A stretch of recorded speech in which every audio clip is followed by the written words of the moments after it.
Welcome back, Warriors. I'm your Quartermaster yet again, and it is great to see y'all. Welcome to my 10th video of my Weapon Workshop series. In this tutorial series, I look at all the relevant statistics for all the weapons we're supplied with for this 2042 conflict. Mind you, some of the info on these weapon crates aren't exactly accurate, so that's why I'm here to test them out for you and get you the most accurate info available. On top of gathering info, I also give you all my 3 suggested builds taken to the field for dealing with all manner of combat situations. Today we'll be taking a look at our newest utility weapon, the R10 Ghostmaker Crossbow. The crossbow originated in China around the 7th century BC. Since then, the weapon has been modernized over time and has been made of a variety of materials. The R10 Ghostmaker Crossbow is no different, as the bolts this thing shoots must be made of cardboard or something.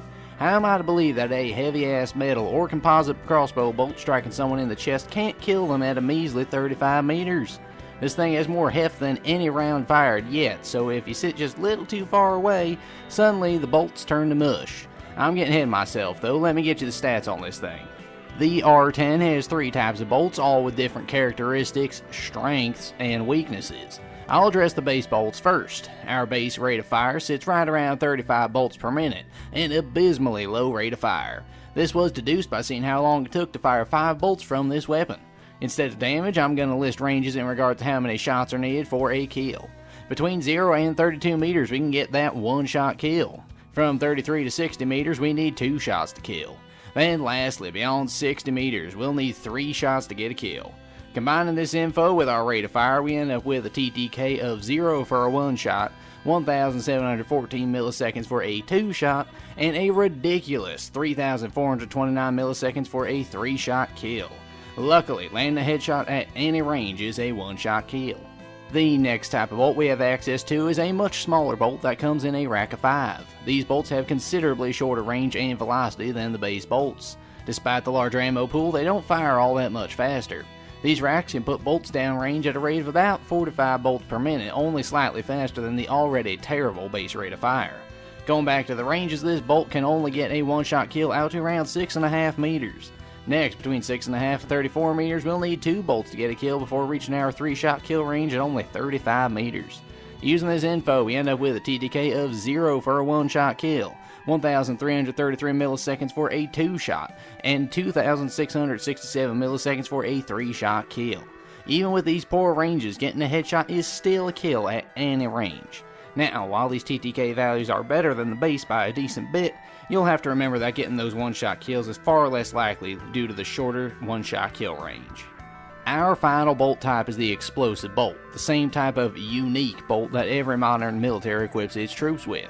This bolt fires even slower, if you can believe it, than the base bolt. With my testing, I was only able to get this bolt to fire at 28 bolts per minute, a truly pathetic rate of fire. This bolt is also unique in its damages. Suffice it to say, at any and all ranges, hitting your target will kill them.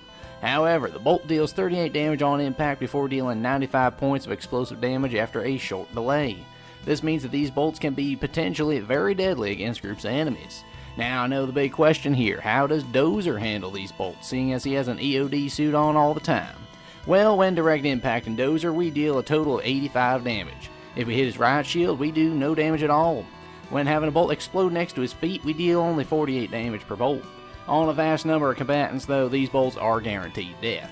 Now against armored targets, these bolts deal 27 damage to jeeps and only 4 damage to tanks. The biggest downsides of these explosive bolts are that they have a greatly reduced ammo capacity, aren't as accurate when flying, and their bolt velocity is drastically slower than the base. You can visually see how much slower they are when you're firing them. These bolts do have great potential, but they also have a large number of downsides to consider.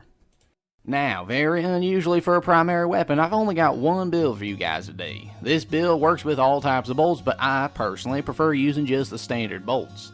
We start off with the Ghost Hybrid Optic for a nice variety of visual engagement ranges from 1.25 to 4 times zoom.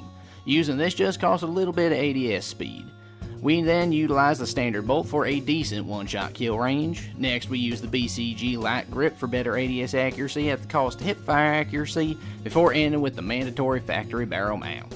My best build for the R10, the POS, goes for accuracy above all else. This is mostly because if you miss that initial shot, you're probably dead anyway.